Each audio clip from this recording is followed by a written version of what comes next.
Journey into space.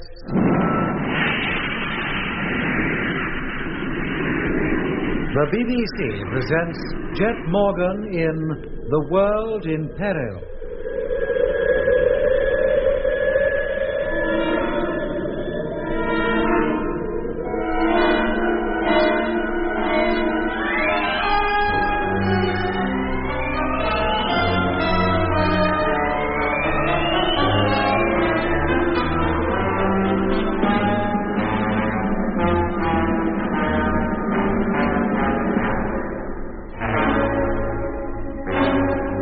Jet Morgan and his crew, traveling to Mars in the space fleet of 3 ships, are now, after coasting out from the Earth's orbit for more than 6 months, within a few thousand miles of the Red Planet.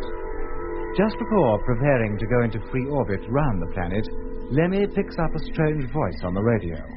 The same voice that the crew of the Discovery had heard 3 weeks before, only then reception was so bad that it had been impossible for them to make any sense of what was being said. But now they understand every word. It is the voice of Frank Rogers, a member of the original Mars fleet who had been captured by the Martians and, so Jet believed, conditioned by them. Can I talk to him, Jet? Sure, if you think you can get any sense out of him. Hello, Frank. Hello? Who's that? This is Doc. Doc?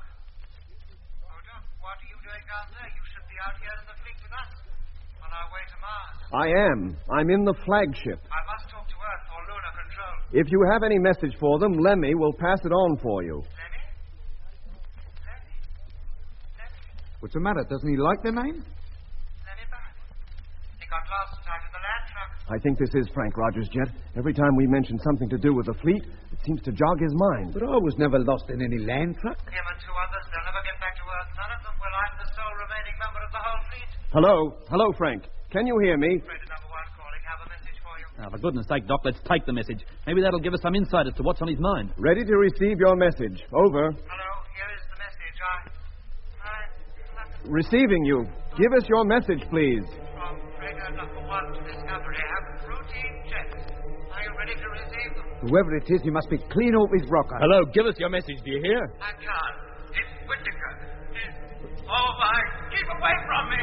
Whittaker? But he's dead. Get away, do you hear? Hello, flagship. Emergency. Hello.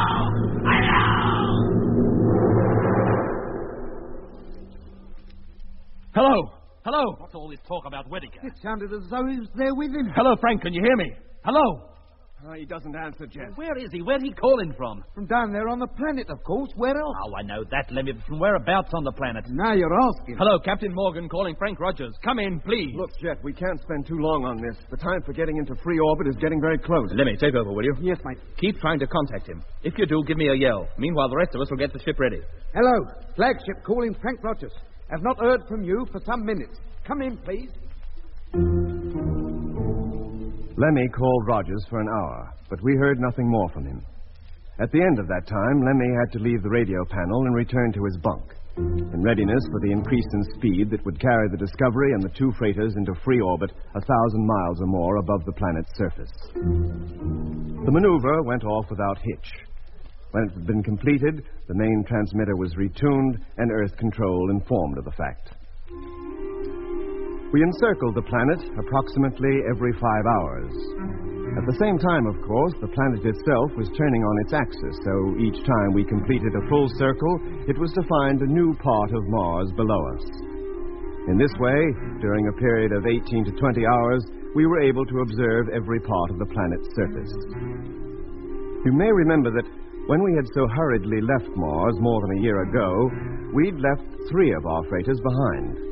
This was unavoidable, for with the loss of so many of our personnel, we had no crews to man them. The freighters were left encircling the planet in free orbit, as we were doing now. Provided they had not been disturbed, they should have remained in free orbit for many years, and naturally we expected to see them. But we were disappointed. What could have happened to them? Maybe they crashed down on the surface. But they couldn't, unless somebody came up here and took them down. Well, it's time we began to survey the surface anyway. Doc, get on the teleview, will you? Yes, Jet. Use the telescopic lens. Sure. If you see anything of particular interest, photograph it. Right. Mitch and I will take turns with the telescope. And what do I do? Get back to the radio, Lemmy. Have another try at raising Frank Rogers. Yes, mate. We had been encircling the planet for 3 days, and our main interest now was centered on the oases, the places where the canals cross, and, in particular, the great oasis known as the Lacus Solus, where we knew a Martian city was located. Can you see it, Jet? Yes, Mitch, I can. But it blends so well with the surrounding features, I'm sure we'd never have noticed it had we not known it was there. Any sign of any activity? Not that I can see, but we can hardly expect to at this distance. Well, that establishes 2 cities up to now, the one in Ophir and the Lacus Solus. But there must be many more. I'm sure there are, Doc. If we knew exactly where to look for them, we could probably see them. But to scrutinize the whole planet would take days, weeks, in fact, and we haven't the time for that. And how about those asteroids? We should see them. They're bound to be parked near together wherever they are and should be easy to pick out. But they can't come from the planet, Mitch. They're much too big. They'd never get off the ground, not in 1,000 years. Where do they come from, then? And how do they get those spheres into them? What are the insides of those asteroids like? I don't know, Doc. But where they come from puzzles me even more. Well, how about one of you taking over here? I've stared through this eyepiece for so long, my eye is weeping. I'll take it, Jet. Very well, Mitch. I don't think there's much more to be seen in Lacus Solis, so cover as much as you can of the area up to the South Pole. We should be directly over it in about half an hour. Sure. Hey, Jet. What is it, Mitch? Polar base, it's still there. I can see what can only be the land trucks, both caravans. What? Here, let me take a look. Sure, go ahead. Well? Yes, you're right. But how did the second caravan get there? There should only be one. Aye? Well, don't you remember? I left my caravan in the Argia Desert. You, Doc, and Lemmy picked me up in that sphere, and we completed the journey to Polar Base in that. Yeah, I do remember now, though I can hardly say I was aware of it at the time. And how did that other caravan get up there? Somebody must have taken it. Of course, but who and why? Beats me, Jet, but there they are. You can see them for yourself. They're very minute, but there's no mistaking them, is there? No, there isn't. Hello, land fleet. Polar base calling land fleet.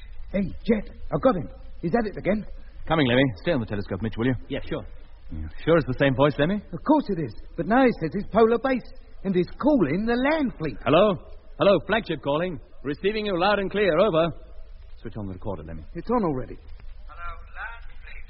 Polar base calling. Have a message for you, over. Take a bearing on him. We're so close to him now, we ought to be able to find out his exact position. Yes, mate. Hello, Polar Base. What is your message? Have routine checks for you. Are you ready to receive them? Routine checks? What's he talking about? Go ahead, Polar Base. Freighter now landed safely. What are your orders? Well, will you repeat your message, please? Polar base to land fleet. Repeat. Freighter now landed safely. What are your orders? Do we unload the land trucks now, or do we wait for number 2 to get down? First is number 1, then is Polar Base. Now he's waiting for number 2. Hello, who do you say you are? Polar base, Frank Rogers calling. I'm ready to start unloading as soon as you give the word. Polar Base, did you say? Of course. Who else would it be? That's what I'd like to know. Have you got a bearing on him yet, Lemmy? Keep him talking just a little longer. Hello, Polar Base. Flagship calling. Flagship? But you can't be. The flagship is parked outside. Not 100 yards from here. Aye? Hello, I'm afraid we're not hearing you very clearly now. Would you repeat your call, please? Hello, land fleet. Polar base calling. Repeat. Polar base calling. Are you receiving me now? Over. Hello, Polar Base. Receiving you. We'll call you again in a few moments. Standing by. Doc? Mitch? Yeah. Come over here. See what you can make of this. Sure. Be right with you. Well, if he is Frank Rogers and he says he's at Polar Base, why shouldn't he be? That might be the answer to both sets of land trucks being down there on the ice cap. You mean he somehow got away from whoever conditioned him, found the caravan, and took it back to Polar Base? What else are we to think, Mitch?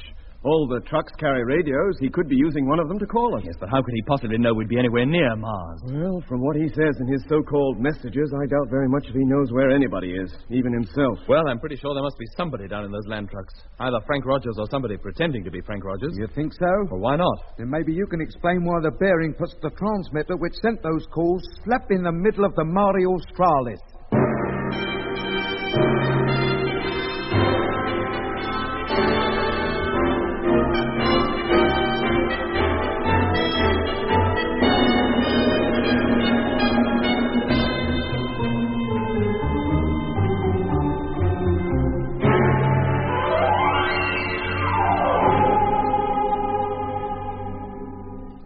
Well, where is he? In the land trucks at Polar Base or down there in the Mare Australis? Just a minute. Freighter number 2. What about it? That crashed in the Mare Australis. It's probably still there.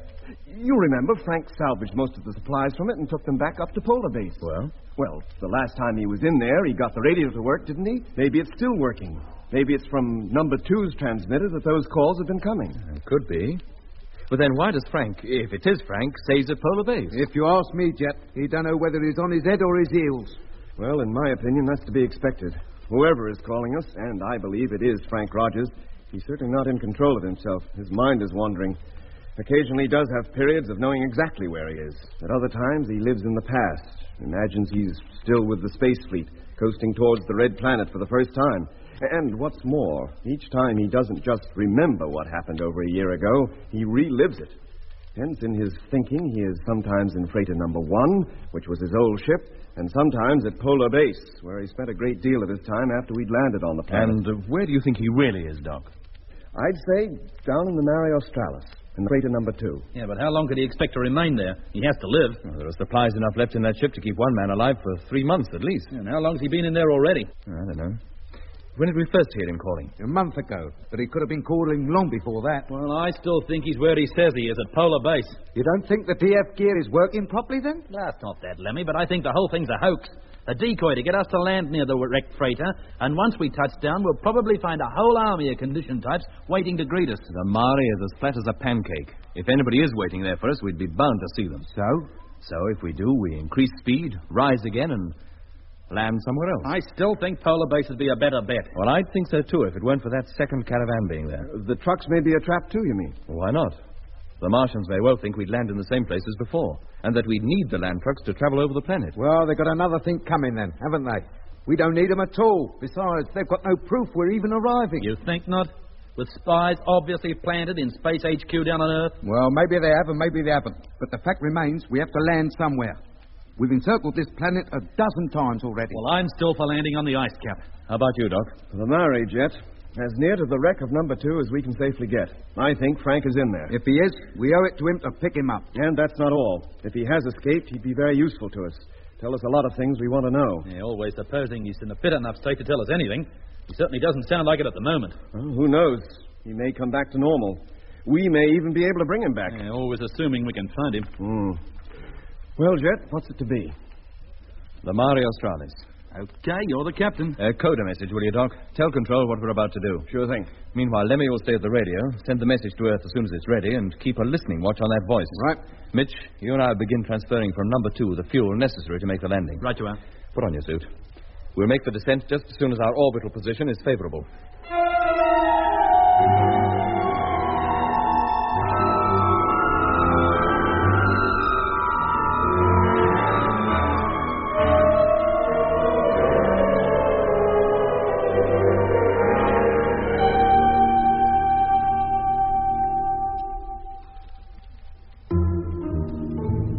As soon as the message had been coded, I handed it to Lemmy for transmission, then went down in the hold to receive the fuel that Jet and Mitch were to pump into our tanks from the second freighter. We needed very little to get us down to the Martian surface, just enough, in fact, to propel us into the atmosphere through which, with the aid of our huge wings, we would glide the rest of the way. But to get off Mars again, we would, of course, need a considerable amount of fuel, so we had no choice but to take it with us. The transfer took about 2 hours. By the end of that time, Jet and Mitch were once again safely back in the Discovery. That's a weird feeling floating around out there with the sunlit side of the planet lying directly below. I felt at any moment I go falling down towards the surface. And that's just what we will be doing soon, Mitch. Gliding down at any rate. I think we'd better prepare for the descent. Motors will be fired in half an hour. Right. How about it, Lemmy? Have you contacted Rogers? No, Jet. I've been calling him constantly all the time you've been away, but he doesn't reply. Well, if he is in that wrecked freighter down there, we'll be talking to him face to face before long. Did Control acknowledge the signal? Yes, Jet, and they wished us luck. They might well. We need plenty of it. Well, you better get on your bunks. Yes, Jet. Good. Then I'll get up into the pilot's cabin and get ready to take the ship down.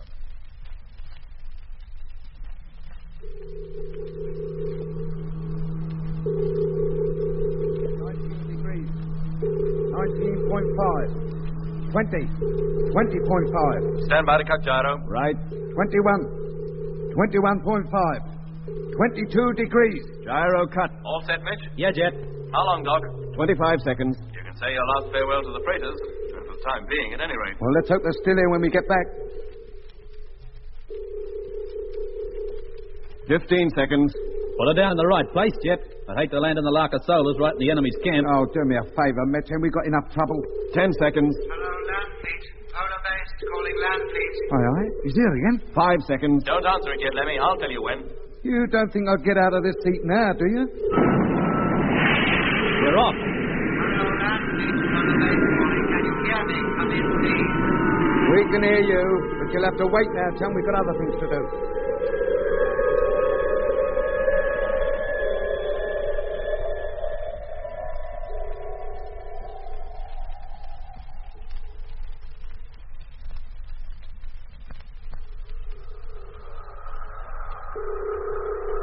Where are we now, Doc?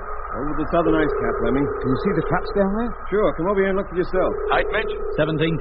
They don't seem to have suffered any damage, do they? No, and they certainly haven't been in action lately, or you'd be bound to see the tracks they'd left. That ice down there doesn't have a mark on it. And the ice cap's a lot bigger since we were here last. Yep. Winter has clamped down over the southern hemisphere, Lemmy.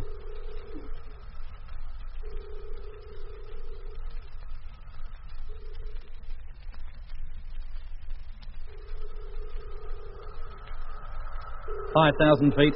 Where are we now, Doc? Over the Mare Australis. Get back to your seat, Lemmy. We'll be landing soon. Hello, land fleet. Polar base calling. Can you hear me? Have not heard from you for some hours. Land fleet yet. He's much louder now than he's ever been. He must be in that freighter. And the closer we approach it, the louder his signals get. Answer him, Lemmy. Tell him we've heard him and we'll call him in a few minutes. Right. Height, Mitch? 4,000. Can you see the freighter yet, Jet? No, Doc, I can't. Well, you should. We're dead on course. Hello, Polar Base. Land fleet calling. Receiving you loud and clear. Over. There's no sign of it. Maybe the wreck has been cleared away. Hello, land fleet. Receiving you at full strength. 3,000. Well, we're getting mighty close to something, Jet. Signals from Rogers are belting in. Hello, Polar Base. Receiving you full strength and all. What are your orders?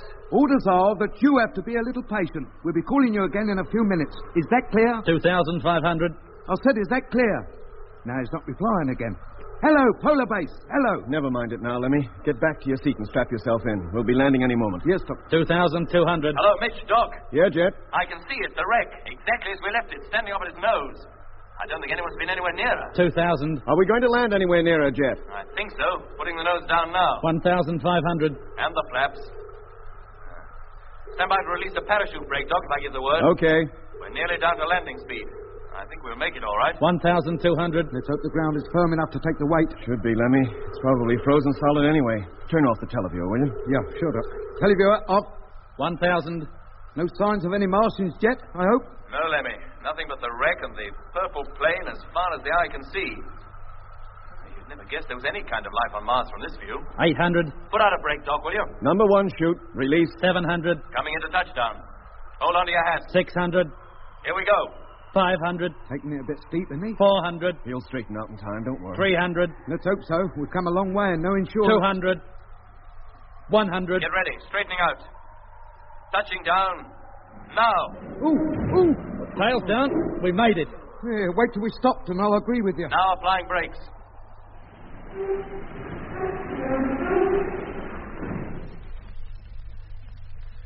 That's it, gentlemen. We're down. Good on you, Jet. First class landing. And we're all in one piece. But for how long, I wouldn't like to say.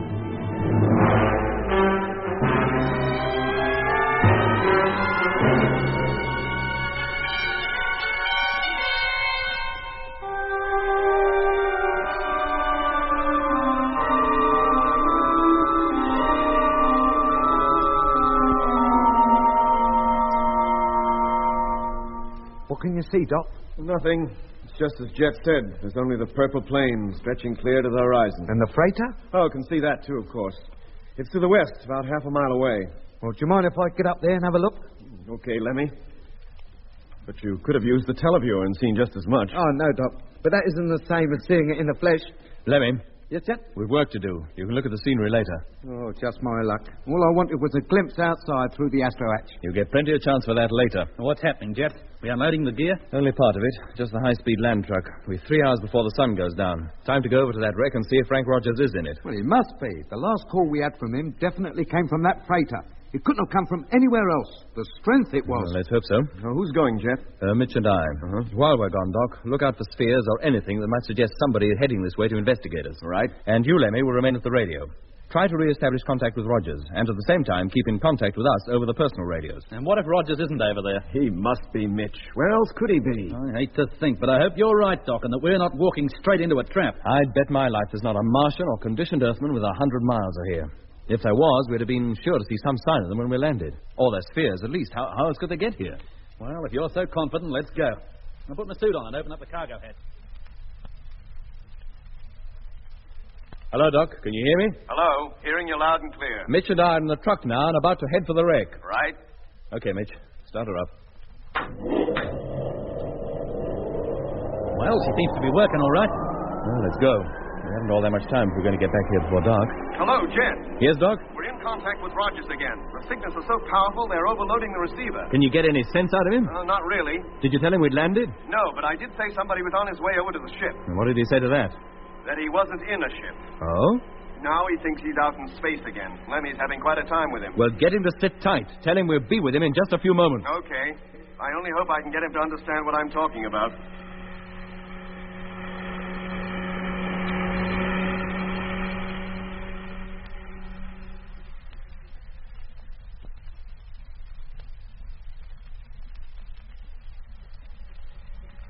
All right, Mitch.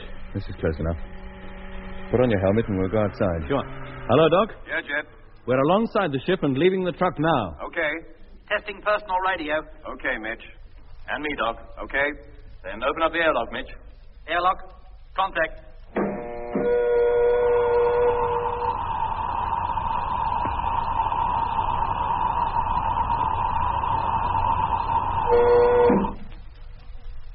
Hello, Doc. Mitch and I are now outside an approaching freighter. Have you heard any more from Rogers? No, nothing. Very well. We'll inspect the ship first. We'll go around to the cargo flaps, Mitch. See if they're open. Yeah. Well, they're open all right. The ship looks no different from how we left it over a year ago. I shouldn't think anybody's been anywhere near it. Even the ladder's down. Then let's get in. I'll lead the way. Take it easy, Jet. Don't worry, Doc. We will. Try putting the lights on, Mitch. Yeah. There. Well, our circuits still seem to be working. Then let's go up as far as the cabin. Can you still hear us, Doc? Yeah, Jet. We're walking through the cargo hold towards the cabin airlock. Nothing here seems to have been disturbed. In that case, you should find the airlock open. The outer door, anyway. We've just reached it now. Well? It's closed. Oh. Then somebody must be in there. Call up Rogers. Tell him we're outside. There's no point, Jet. He doesn't answer anymore. In that case, there's nothing for it but for us to go in. Always assuming the remote controls are still functioning. They are.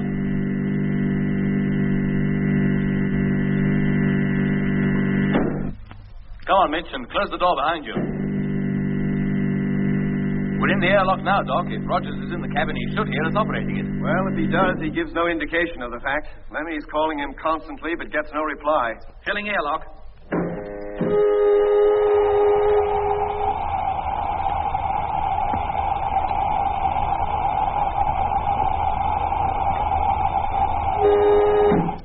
Now opening cabin hatch.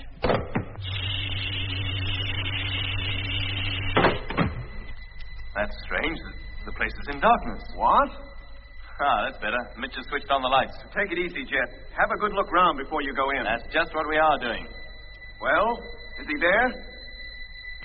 No, Doc. The cabin is empty.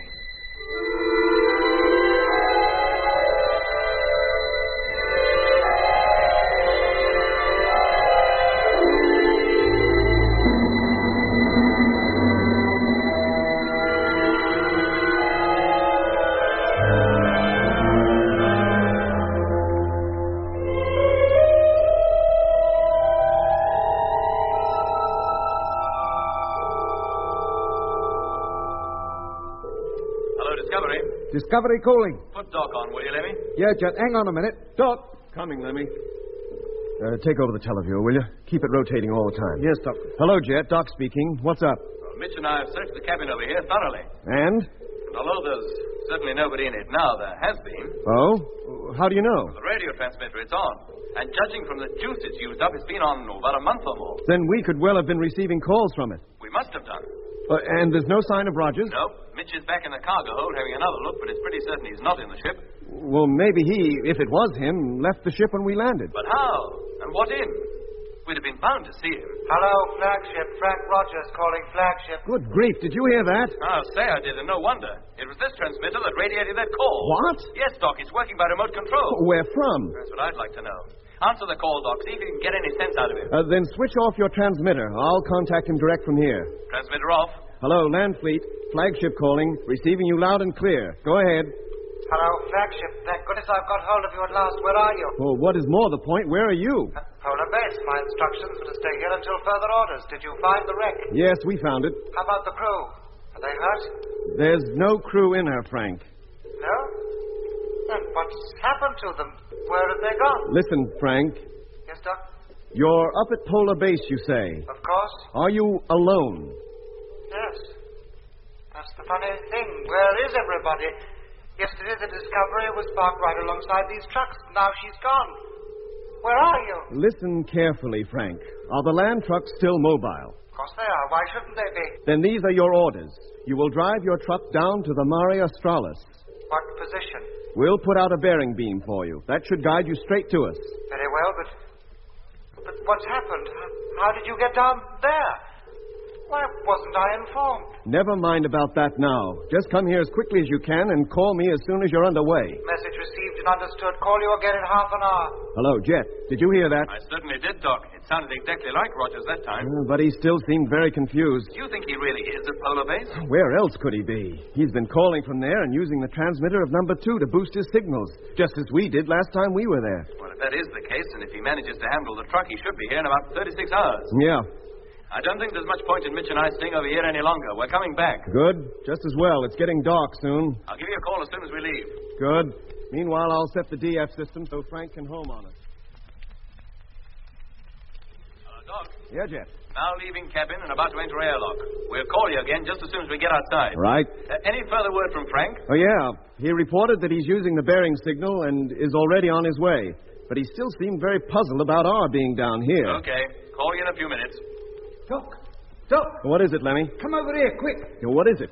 Those perishing spheres, hundreds of them, like a flock of birds, and all heading this way. Look at them. Damn sakes, they are, too. Do you think they're coming after us? What else would they be doing? Oh, blimey. The game's up then. We don't stand a chance against that lot. And what about Jet and Mitch? They'll be out in the open in a few minutes. You keep at the teleview. I'll call them up and tell them to stay where they are. Hello, Discovery calling. Jet. Hello. They're getting very close now, Doc. Almost directly overhead. Hello, Jet. Hello. What's the matter? Can't you get them? No, Lemmy. They don't answer.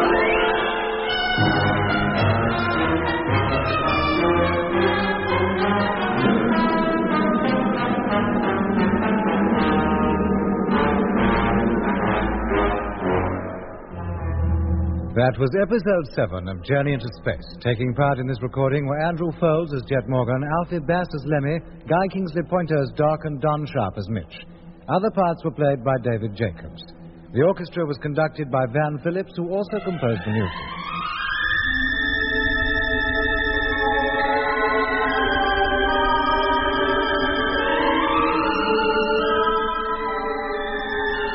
Journey into Space was written and produced for the BBC by Charles Chilton.